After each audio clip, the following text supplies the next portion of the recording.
আমি press news যোগেদি আমি কব বুঝিছিলোঁ যে যোৱাকালি যিটো কাহিনী হ'ল প্ৰথমতে আমি আমাৰ পৰিচয় দিলোঁ আমি যুৱ মৰ্চা গুমমণ্ডল মই প্ৰেচিডেণ্ট ইনচাৰ্জ হিতেশ্বৰ ৰায় আৰু আমাৰ জেনেৰেল ছেক্ৰেটাৰী আছে মনোৰঞ্জন ৰায় লগতে মোৰ লগত আমাৰ যুৱ মৰ্চা কোষাধ্যক্ষ কেচি আৰু সঞ্জীৱ গোস্বামী।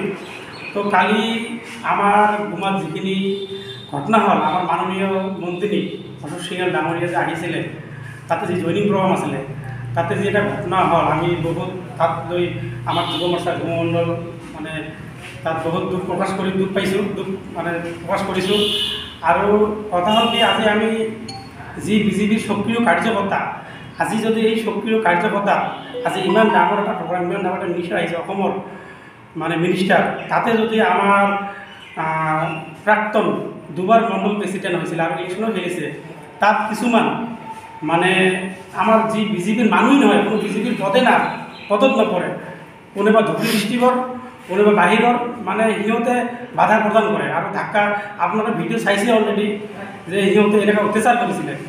পিছত উপায় নাপায় আমি 15-20 মিনিটমান তাতে এনেকুৱা হৈছিলে। তাৰপিছত আমাৰ মাননীয় মন্ত্ৰী আছিলে আমাৰ অৰূপ ছাৰো আছিলে সিহঁতে মাতি পিছত ভিতৰত লৈ যায়। আমি দুঃখজনক আৰু এইটো আপোনাৰ মিডিয়াত যদি ক'ব বিচাৰোঁ যে ৰাইজক যে আমি বিজেপি ইমান দিন নিশ্চয়ভাৱে বিজেপি কৰি আছোঁ বাই চান্স আমাৰ ওপৰত এনেকুৱা প্ৰেছাৰ আহিব পাৰে সেইকাৰণে মিডিয়াৰ যোগেদি আমি দুখৰ ৰাইজক এটাই অনুৰোধ আপোনালোকে এই মানুহবিলাক চিনাক্ত কৰক এই মানুহবিলাক কৰক যাতে আৰু নেক্সট এনেকুৱা নহয়। আৰু আমি বিজেপিৰ কাৰ্যকৰ্তা সকলো সক্ৰিয় কাৰ্যকৰ্তা আমি নিষ্ঠাবান সহকাৰে কাম কৰি আছোঁ। আমাৰ ওপৰত ইমান কিয় প্ৰেছাৰ দিয়ে বাহিৰৰ মানুহ আহি আগতে এনেকুৱা নাছিলে এই 3-4 মাহৰ পৰা আমাৰ মানে এগেইনষ্টত এনেকুৱা হৈ আছে। গতিকে মই ইমানখিনি নকওঁ আমাৰ জেনেৰেল ছেক্ৰেটাৰী আছে যুৱ মৰ্চাৰ সেই অলপ ক'ব। নাম মনোৰঞ্জন ৰায় মই গুমা মণ্ডল যুৱ মৰ্চাৰ সাধাৰণ সম্পাদক। তো আমাৰ অলৰেডি আমাৰ সভাপতি মহোদয়ে বহুতখিনি কথা দাঙি ধৰিলে তো এই হিচাপতে ময়ো দুই এক কথা ক'ম। আৰু যিহেতু যোৱাকালি যিখন আমাৰ প্ৰাক্তন সভাপতিয়ে অপমানিত হৈছে তো এইটোলৈ আমালোকে বহুত ক'বলগীয়া কথা আছে দুখজনক কাৰণ পৰৱৰ্তী আমালোকৰ আৰু কাৰ্যকৰ্তা থাকিব সিহঁতে যাতে এনেকুৱা অপমানিত যাতে হ'ব যাতে নাপায় বা নালাগে তাৰ কাৰণে আমি যিমান আমাৰ বিজেপি কাৰ্যকৰ্তা আছে সকলোকে অনুৰোধ জনাওঁ। কাৰণ নীলেশ্বৰ ৰায় যে আছে নীলেশ্বৰ ৰায় আজি আমালোকে দেখিছোঁ যে সি চাইকেল লৈ অকলে ঘূৰি ফুৰাই ভাৰতীয় যিটো জনতা পাৰ্টীৰ পতাকা ফ্লাগ লগাইছিল। তেতিয়া আমাৰ BTCত বিজেপি ইমান সক্ৰিয় নাছিল আমালোকে দেখিছোঁ আৰু আমালোকে কিছুমান মানুহ হাঁহিছে কি অকলে চাইকেল লৈ ঘূৰি ফুৰে। তো আজি এটা ভাল এটা শুভ লক্ষণ আহিছে হয়তো আগন্তুক দিনত যেহেতু আমাৰ ইলেকশ্যন BTC ইলেকশ্যন বেছি দিন নাই হয়তো চৰকাৰ গঠন কৰাৰ এটা মানে পৰ্যায় এটা পজিটিভ আহিছে। তো এতিয়া যদি দুদিনীয়া কিছুমান মানে বিজেপিত সোমাই কিনে পুৰণা কৰ্মীক অপমানিত কৰে তো এইটো খুব এটা দুখ লগা কথা যাতে এনেকুৱা নহয় এনেকুৱা পৰিস্থিতি হ'ব নাপায় কাৰণ তাতে আমাৰ মণ্ডল সভানেত্ৰীগৰাকীও উপস্থিত আছে। মই এই প্ৰেছ মিটৰ জৰিয়তে মণ্ডল সভানেত্ৰীগৰাকীক অনুৰোধ জনাওঁ আপুনি পক্ষপাতিত্ব নলয় আপুনি যেহেতু এখন মণ্ডলৰ সভানেত্ৰী হয় কাৰণ আপুনি সভানেত্ৰী যোৱাৰ পিছত আৰু এজন কোনোবা সভাপতি বা সভানেত্ৰী আহিব পিছত আপুনি সভানেত্ৰী যোৱাৰ পিছত আপোনাক যদি কোনোবাই যদি কাৰ্যকৰ্তাই এনেকুৱা অপমানিত যদি কৰে তো এইটো যদি হ'ব নাপায়। মই অকল গুমাৰ কথা কোৱা নাই গোটেই মানে মই অসমৰ কথা কৈছোঁ BTCৰ কথা কৈছোঁ এনেকুৱাকৈ ভাৰতবৰ্ষতো কৈছোঁ মানে জ্যেষ্ঠক সদায় মানে সন্মান দিব লাগে।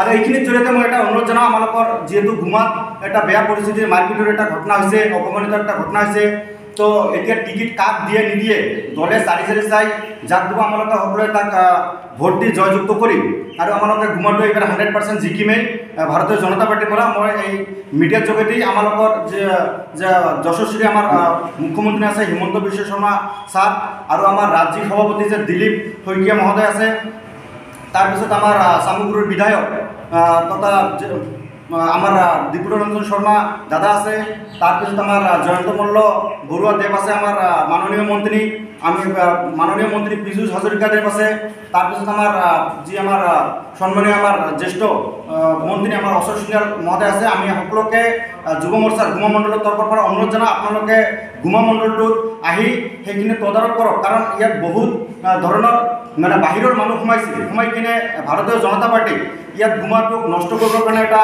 ব্লু প্ৰিণ্ট বহুত দিনৰ পৰা ৰচনা কৰিছে। সিহঁতে আগত বেলেগ দল কৰিছিল, আমি আপোনালোকে ভিডিঅ'টো দেখিলে আপোনালোকে গম পাব।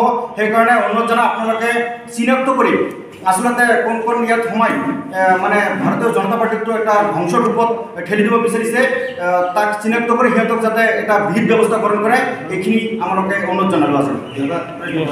আমার বর্তমানে আমার বিটিআর কার্যবাহী সদস্য আমার সজল সিংহ মহোদয় আর আমার জীবন আর আমার গুমা সমষ্টির প্রাক্তন সভাপতি আমার টিসিএস বর্তমান উপাধ্যক্ষ নীলেশ্বর মহোদয় যখন ফটো ভাইরাল হয়েছে, তো দুজনের ঘটনা তাতে আর আমার ওচৰত আছে ফটো, আমি অলৰেডি সোশ্যাল মিডিয়াত ফটোবিলাক দিছোঁ।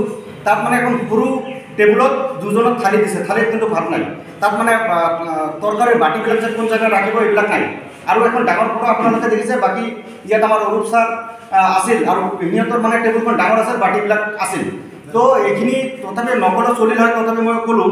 আৰু এতিয়া কথা হ'ল কি, আমাৰ জ্যেষ্ঠ মন্ত্ৰীৰ সন্মানাৰ্থে জ্যেষ্ঠ মন্ত্ৰী যিহেতু আছিল তাতে, সি মাতিছিল, মাতি কিনে সিহঁতক বহুৱাই যে হাল্লা চিল্লা কৰিব নালাগে। আৰু নীলেশ্বৰ দা বিচাৰ পৰিবাৰৰ এজন সদস্য হয়, তেওঁৰ বিচাৰ পৰিবাৰৰ পৰা এজন সংস্কাৰ ব্যক্তি হয়। সেইকাৰণে জ্যেষ্ঠ মন্ত্ৰী বিচাৰ পৰিবাৰৰ সংস্কাৰ আৰু জ্যেষ্ঠ মন্ত্ৰীৰ সন্মানাৰ্থে এইখিনি ফটো উঠিছে। এইটো আন্তৰিকতা নহয়, এইটো বেলেগ ফালে নহয়। তাৰমানে আন্তৰিকতাটো এতিয়া দলে কাক টিকিট দিয়ে এইটো পিছৰ কথা, তাৰমানে মনত যিটো আক্ষেপ দুখ এইটোতো থাকিবই। তো এইটো দুখ আছে, হয়তো হাঁহি মুখে সকলো আমি জানো, আমি বিচাৰ পৰিবাৰৰ এজন কৰি সকলোৱে ব্যক্তি হওক, আমি সকলোৱে সময়তে হাঁহি থাকিব লাগে। এইটোলৈ নীলেশ্বৰ দাৰ মনটো উদাৰ, সেইকাৰণে সি দুখ পোৱা নাই। এতিয়া আপোনালোকে বিচাৰোঁ যে গুমা সমষ্টিত আমাক অলপ আগত ক'লোঁ, আমাৰ যাতে মাননীয় আমাৰ মুখ্যমন্ত্ৰীকে আদি কৰি আমাৰ ৰাজ্যিক সভাপতিৰ পৰা আদি কৰি যিবিলাক আমাৰ BTCত দায়িত্বত আছে এইবাৰ ইলেকশ্যনত, সিহঁতে যাতে কমচে কম আমাৰ গুমাটোক অলপ ভালকৈ নজৰ দিয়ে, বাহিৰৰ মানুহবিলাকক যাতে ইয়াত স্থান নিদিয়ে, নহ'লে আমাৰ যি ইমান দিনত এটা পৰিশ্ৰমটো অথলে যাব। আৰু অকল গুমাৰ কথা কোৱা নাই, হয়তো বেলেগ বেলেগ সমষ্টিতো এনেকুৱা মানুহ সোমাব পাৰে বিজেপিটোক এটা ধ্বংস কৰিবৰ কাৰণে, সেইটোতো চোকা দৃষ্টি ৰখাৰ এটা দৰকাৰ আছে। আৰু যদি গুমাটো যদি এইটো মানে এনেকুৱা এটা সলিউশ্যনত নাহে, হয়তো এনেকুৱা এটা আমাৰ ওপৰত ধাৰণা হয় যি আগন্তুক যিটো BTC নিৰ্বাচন আছে, নিৰ্বাচনত হয়তো গোটেই মানে এটা বেয়া প্ৰভাৱ পৰিব বুলি এটা আমাৰ ওপৰত ধাৰণা হয় মানে বিজেপি। কাৰণটো আছিল আমালোকে তাতে আছিল জইনিং প্ৰগ্ৰাম, আমাৰ জ্যেষ্ঠ মন্ত্ৰী আমাৰ মাননীয় কেবিনেট মন্ত্ৰী আমাৰ অশোক সিংঘাল ডাঙৰীয়া উপস্থিত মানে হ'ব, তাতে যোগদান কাৰ্যসূচী আছিল। তো যোগদান কাৰ্যসূচীত এজন প্ৰাক্তন সভাপতিয়ে মানে সোমাব খুজিছিল, গামচাও দিছিল, আপোনালোকে হয়তো ভিডিঅ'ত ফটোত দেখিছে। তো কি কৰিছিল, কিছুমান ব্যক্তিয়ে যিবিলাকে বিজেপি নহয়, বিজেপিৰ কোনো পদত নাই, কেতিয়াবা নিজকে কয় মই অমুক গোটৰ আক্ৰাসুৰ মানে এজন নেতা, কেতিয়াবা কয় মই অমুক গোটৰ, মানে সেইসকল ব্যক্তিৰ নামবিলাক হয়তো আপোনালোকে গম পাব। তো সেইসকল ব্যক্তি মানে সিহঁতে নিজে কোন গোটৰ এতিয়ালৈকে আক্ৰাসুৰ সদস্য, যদি তাতে যদি মানে বিজেপি নকৰা ব্যক্তি যদি সোমাব যদি পাৰে। আৰু এজন কোকৰাঝাৰ জিলা বৰ্তমান এজন কাৰ্যনিৰ্বাহক সদস্য, সি প্ৰাক্তন এজন গুমা সমষ্টিৰ সভাপতি হয়, TCRCCৰ বৰ্তমান উপাধ্যক্ষ আৰু বিজেপিৰ জ্যেষ্ঠ বিজেপিৰ এজন জ্যেষ্ঠ কাৰ্যকৰ্তা। তো তাক সোমাবত বাধা প্ৰদান কৰোঁতে তাতে মানে দুটা ফৌজৰ মাজত মানে সিহঁতে বাধা প্ৰদান কৰিছে যাতে নীলেশ্বৰ যাতে তাতে সোমাব নাপায়। আৰু নীলেশ্বৰৰ সমৰ্থকসকলে যেনেকৈ কৰি হওক তাক ষ্টেজত দিব, তাৰ মাজত বাজি গৈছে। ইয়াত সজল সিংহ এতিয়া নকওঁ ভূমিকা আছে নে নাই, আপোনালোকে ভিডিঅ'বিলাক চালে হয়তো গম পাব। এতিয়া আমালোকে কাৰো নাম ধৰিব বিচৰা নাই, হয়তো সেইকাৰণে নীলেশ্বৰ ৰায়ৰ নামটো সেইকাৰণে কৈছোঁ যিহেতু সি তাতে অপমান হৈছে। এইটো দুখজনক কথা, আগন্তুক দিনত যাতে এনেকুৱা আৰু কোনো যাতে জ্যেষ্ঠ কাৰ্যকৰ্তা অপমানিত হ'ব নালাগে, এইখিনি আমালোকৰ অনুৰোধ।